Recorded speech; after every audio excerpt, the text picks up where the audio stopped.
Welcome back to Sister Circle Live. Ladies, have you ever gone to work and were told to wear a weave? Your afro is unprofessional. Or, please don't show up to work wearing your natural hair. My God. Can you believe how insulting that is? It's hard to believe that in 2020, lawmakers had to step in to create a whole law about how we wear our hair that grows out of our head and our jobs. Here to help us cultivate the conversation and creating a space for everyone to belong is Sister Intendant of Inclusivity. Yes! Welcome to the circle, Randy Lee, ladies and gentlemen. Assistant intendant. I love that. Intendant of Inclusivity. Okay, so Randy, when Sister Circle started, I was adamant. I was like, I'm wearing my natural hair. I don't care what nobody say. They could tell you I went through it. Had to grow my color out on TV and everything. But I haven't had a perm since 2003. You know, I haven't had any type of chemicals other than the color since 2003. However, it was very, very difficult. Why is it still so difficult for women to accept? Because it's one thing to wear your hair, but to accept that it's okay in the workplace. Well, listen, that's why, first of all, props to you for going through that journey. Tough. That's why I got on braids, child. TV. But seeing you helps so many people say, I can do this too. But think about it. How many people did you see doing that growing up? Right. None. I mean, none, right? Mm-mm. I mean, we were taught in some way or another that our hair, the way it grows out of our heads, was ugly. You know, I think about this, like my hair is like 4 different textures, most of our hair. And I'll never forget someone saying to me, it's a shame that your nappiest hair is at the front. Not the nappiest.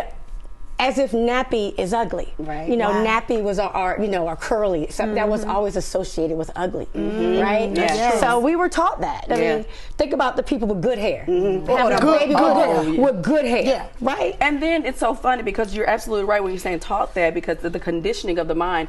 Some women will literally be like, okay, I'm gonna, I want to be with him because my baby have good hair. Won't they say that? Won't they say that? Yes, absolutely. So you have indeed been discriminated against because of your hair. You said that you are tired of being the person that helps the corporations check the box for inclusion and diversity. Oh, absolutely. You know, I didn't bring myself even into my own job. I'm going around saying, bring your full selves to work. And yet because I was working for corporate America, going into corporations all across the world, which I still do. Yes. But I was wearing pants, so I would seem not as feminine, which was ridiculous.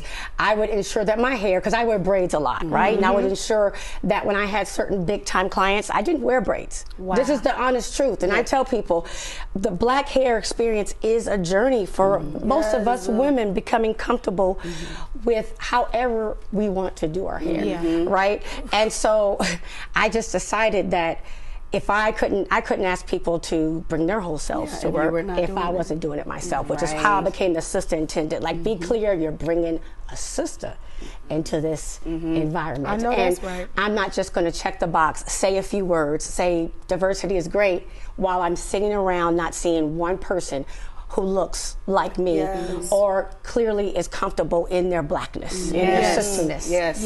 So I wanted to be real about it. I struggled with that with my hair a little bit. I mean, I was very intentional about wearing my hair because about a month or so ago, maybe a month and a half, I was telling my Sister Circle sisters, I was like, I've just come to the conclusion I can never wear my natural hair. I saw that. Yes, and here I am today. Look at God. Starting to embrace it. Yes. And it's beautiful. So, let's talk about why embracing ourselves is so important, and then tell us why the Crown Act is so important. Oh, yes. Well, let's say the Crown Act, because when we started, we talked about that there has to be this law. I want to be really clear. Only 4 states have passed the law. Wow. Okay? California, Virginia, New Jersey, and New York. So it is honestly, you can be discriminated against in the rest of the country for the way your hair grows out of your head. So 2020, folks. So let's just be clear how far we have to go. Shout out to Sister Circle. Right. I have several hairstyles. Yes, switch it up. But it can be illegal. Someone can legally let you go because of hair discrimination. Wow. Because you woke up like this. Because you woke up like this. Right. And you have a kid like DeAndre Arnold who had, is wearing locks, and now they're, potentially saying that he won't walk across the stage. That's awful. And all of that. Why are other people so uncomfortable with our hair. Help me understand non-black people being so uncomfortable with our hair.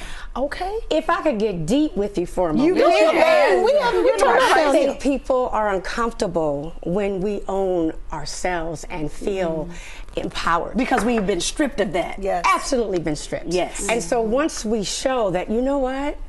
I'm beautiful as I am, and I don't need to let society define what beauty is. That's kind of threatening to people.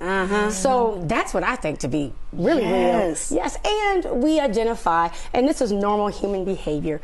You like people who look like and feel like you. And so, Yes, we're going to have a little bit more with Randy B as we continue to talk about the Crown Act and all of this black beauty. Get into it. Okay, we'll be right back. As promised, we are back with Randy B. And I want to talk a little bit about workplace etiquette and how do women of color navigate through? be comfortable with who you are. If someone offends you, like touches your hair, Why is that an issue? Explain to these people. People are curious, and quite frankly, people think that they are that's a superiority thing, honestly, because you would not touch another human being unless you felt as if you could. Yeah. And So they anyone, touch your hair like you're like you're not I'm not an a animal. pet. I'm not a pet. Right. Don't touch my hair. Do not do that. And if someone does it, please let them know. Don't do it. Yeah. Simply, in a nice way. Navigating through the workplace as a colored woman. How do you get up the ranks then? If you're, because we're in a place where we really feel like I'm okay with my hair and I love me. Yes. But if the other people don't feel like that, then how do you continue to excel in the workplace?